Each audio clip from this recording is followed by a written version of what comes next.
Don't send your sons to finish a war that politicians start.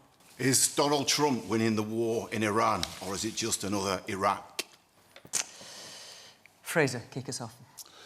I'm not quite sure that's the right way of putting it. The people I'd like to win the war of Iran are the Iranians. They have been subject to one of the most brutal regimes in the world, a regime which killed between 10 and 15,000 of them earlier on this year, a regime which goes around finding girls without veils and putting them in vans, abducting students. Now, this campaign, I will regard it as a success only if the Iranians manage to get put into the democratic country, which the polls show that they want. Now, I don't really see this as Trump versus the mullahs, and I'll be pretty depressed if he goes to his Venezuela-style regime editing rather than regime change. I mean, with Venezuela, he basically just left the mobsters in there, but just with their wings clipped a little bit. I don't think, after coming all this far, that it's okay to think, okay, if you just behave now, we're going to go away. Now, one of the things we're hearing tonight is that the Iranian people are preparing, in a few days' time, when they get the signal, to see if they can rise up, replace the regime, and finally make that wonderful, educated, cultured country into the kind of place which pretty much the rest of us would like to live in. I think it's absolutely possible. Now, that is the mark of success. My concern is that the Americans just lose patience and think, OK, we've bombed enough places, we're going to go home, and now we're going to leave the mullahs to carry on with the repression. Lucy, I mean, I think partly what Dave's referring to is the Iraq war obviously lasted for 8 years plus. I mean, is that what we're heading for? Well, I really hope not. Absolutely, because this is causing great challenges here at home as well, as well as abroad. And I think, look, one of the big reasons why Keir Starmer took the decision for us not to get involved in this offensive is because he's very keen that we do learn the lessons of the Iraq war and the big mistakes that were made there. There wasn't the legal basis for that war. So, we've got to have a legal basis for these kind of interventions. And there wasn't a clear plan in Iraq as well. And so that's why you saw the effects going on for a long time in terms of what happened after some of the military intervention. So, we absolutely have to learn the lessons from what happened in Iraq. That's what history's there to teach us.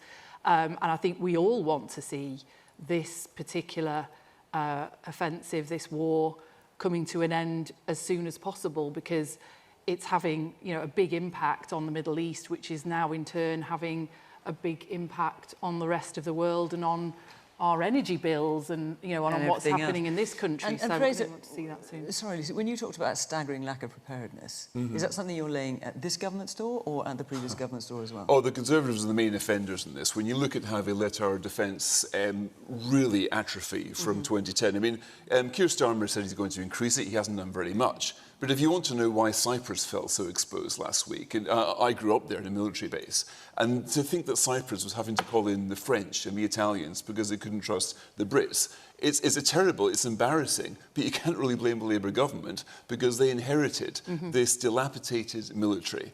And now, I think, obviously, we are in a far more dangerous world than we thought we were in. Like 20 years ago, 30 years ago, and that does need to change, but it's a bit much, really, to say it's all Starmer's fault. Well, I sincerely hope that Donald Trump does achieve what he is setting out to achieve here, which is to prevent Iran from developing a nuclear weapon. It really matters to all of us, as Lucy says, that it will have a terrible impact on the UK and the rest of the world economy if the Strait of Hormuz remains closed.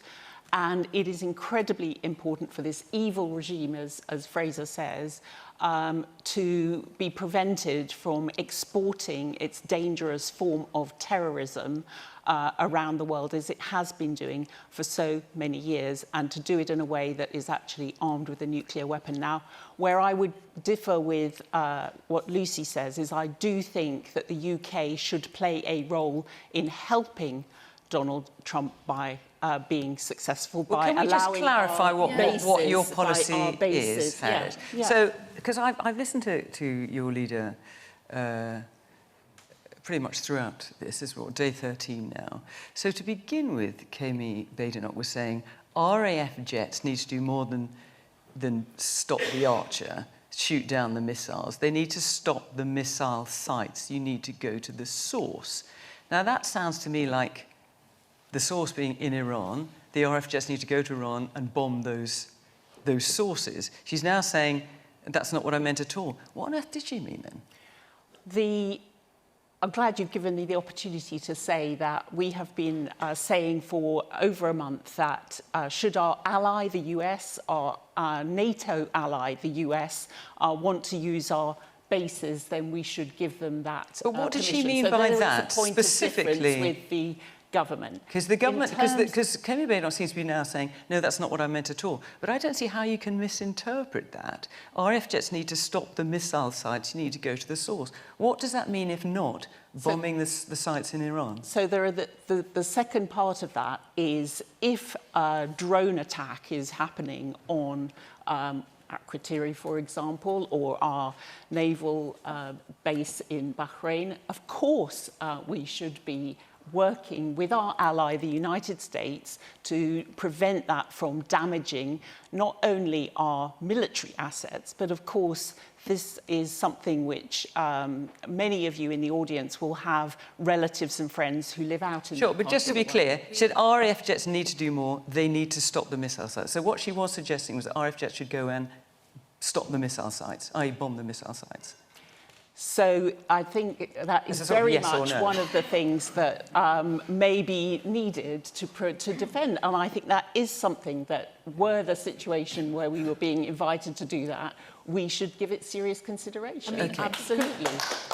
I think just to be clear that our bases are being used to defend British citizens and to defend British assets. But what Kemi Badenoch was calling for, and Nigel Farage actually at the beginning of this, was that we joined the offensive. And she was, you know, I thought this was a moment where the leader of the opposition really should show themselves. And she, very early on, she said we should have joined the offensive. She was attacking Keir Starmer for that. And now, a week later, she said, oh no, I didn't mean that. I didn't mean join the offensive. I meant just help with the defensive. And, you know, you can't do that in a moment of... No, but you... Some people... really shown herself up there, Some people were applauding that position, actually. I think here in the front I saw... Yes, let's hear from you, Sam.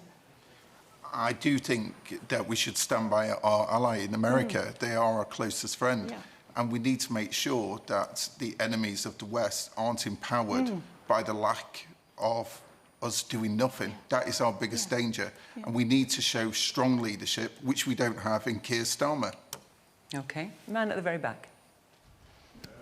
Again, I just want to know why the mainstream media is concentrating so much on Donald Trump. The reason why we're at war is look at what the country did to their own. You know, how many thousands did they slaughter of their own people? I think it's disgusting. Yeah, absolutely. Thank you. Man here in the pink top. Yeah, hi. I believe Sir Keir Starmer made the right decision in the first place by not going to war. However, once our bases were being attacked and more people were in threat, then I think that then gave us the legal basis then to go ahead. And I actually To go ahead and do what? To actually bomb Iran and try and eliminate any source where the weapons are coming from or being produced. Yeah. OK. Siân, I mean, do you agree with that? I mean, let's be clear, this war from Donald Trump is an illegal war, and both Reform and the Conservatives were completely wrong. He's so gung-ho in supporting it. Listen to that. The British people, the polling shows about 60% of the British people are opposed to this because we learned the lessons from Iraq, that getting involved in American aggression, which is what this is, doesn't end well, particularly when it's without a plan. And the Iranian regime is horrific. Let's be very clear about that. It's despotic, it's murderous, it needs to end. But so far, this war has been no help at all to the people of Iran. They must be wondering what they're supposed to do. Will Donald Trump be there? I mean, you said, Fraser, that you know, maybe he'll lose patience. I think he'll lose interest, and they will be stuck in a destabilised country with a regime that is worse than ever before. It is incredibly worrying what's going on, and I think It is right that the country, our country, was cautious at first. I'm worried we are getting dragged into this now. I don't think that's what people want. I'm trying to work out if I'm the only one in the panel who actually wants this regime to fall. I said exactly that just then. I said the regime needs to fall. But this you're against attacking action it. has not helped to achieve that at all. We're midway through. I just don't see that there's a plan to end the regime. And Donald Trump even himself has been unclear about what his war aims are. Are they to do with regime change? Are they just to do with the nuclear I get it, but you want the regime to fall, and you do too.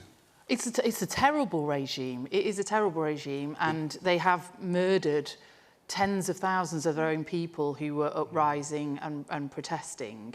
But you do have to, I think we have to have a legal basis for these kind of interventions. You do have to have a plan of action to make sure that it actually helps the situation, not makes it worse. And then you have to, we are defending our assets, defending British citizens in the actions that we're taking. And there are RAF jets across the skies of the Middle East right now, as there have been over recent days. So, you know, it is a hard judgment to get that right. I think Keir Starmer's got that absolutely right, and it's difficult in these times to do that. But the easy thing is to say, oh, let's just all fully go in like the Conservatives and Reform have, or to say, well, let's have absolutely nothing to do with it at all and not defend British citizens and British assets. So I think we do have to get the balance of that right.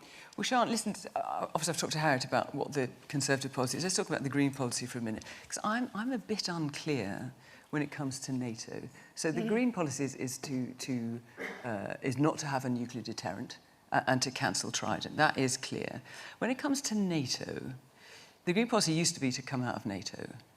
Then I was listening to your leader, Zach Polansky, just in January, and he began by saying that Green policy was to reform NATO from within. It is. But he then went on to say, but it can't be because of Donald Trump. So step 2, as he put it, which is what he was suggesting is where we are now, is to look at an alternative alliance with Europe, Brazil, Mexico, countries from the global south.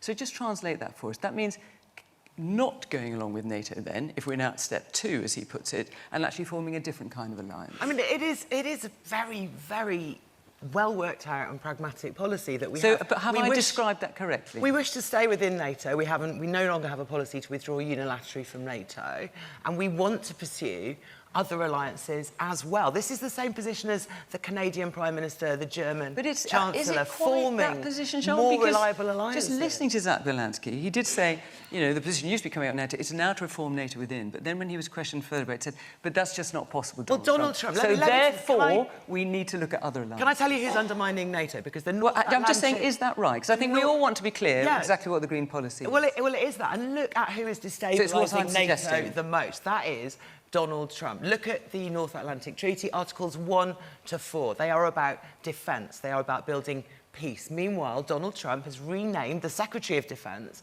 the Secretary of War, and he's taking unilateral action. We know that. So the Green policy is to turn away from warfare. Just to be clear, he's imposing sanctions willy-nilly on his own allies. Okay, but just to talk about the Green Party for a minute, because that's obviously who you are part of and you're here to represent. The Green Party policy then is to turn away from NATO and instead form a different global strategic alliance. Is to look at other things as well, because we cannot rely on the USA. And does anyone think we can with Donald Trump in the White House? Does anybody have a plan B, though? I mean, who are we going to rely on if not America for national security? I mean,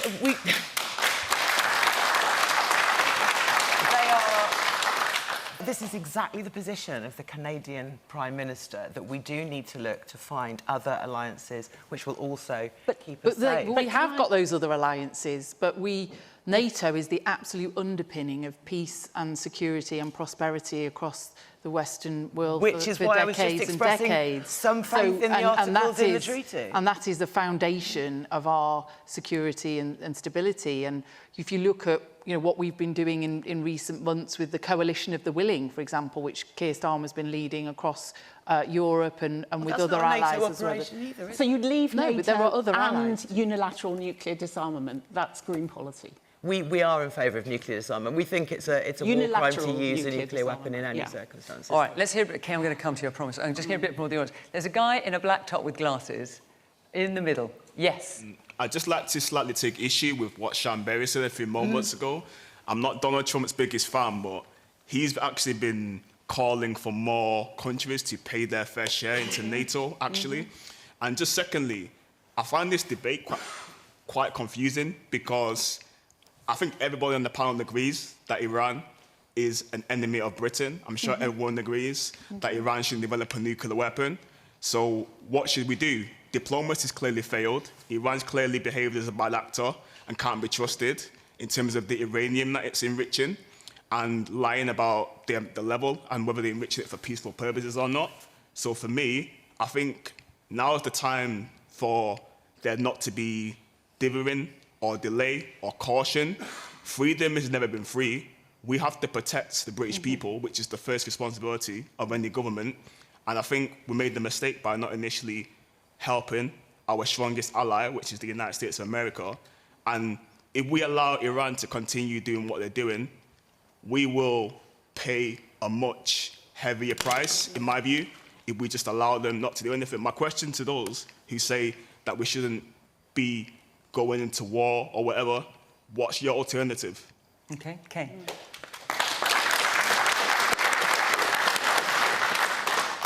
Good evening, everybody. It's great to be back in God's own country, so thank you for being so warm and friendly when I first Okay, arrived don't today. start trying to ingrace yourself yet. Come on. It's true, though.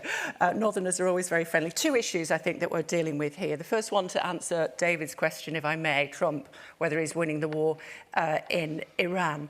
I knew that would come up, so I spoke to a former senior military contact of mine, and he says the US has three aims: degrade Iran's missile capability, stop it getting a nuclear weapon, and somehow force regime change. He said the first two are achievable, and probably that he's probably 2/3 of the way there. The third simply isn't, in his opinion, and he would know. He says, I asked him why. He said the opposition is fragmented, and so they are not a force that can take him on. And the suggestion that we could arm and encourage the Kurds is not the answer. He said they would be massacred by the Republican Guard. So where does that leave us? In for the long haul.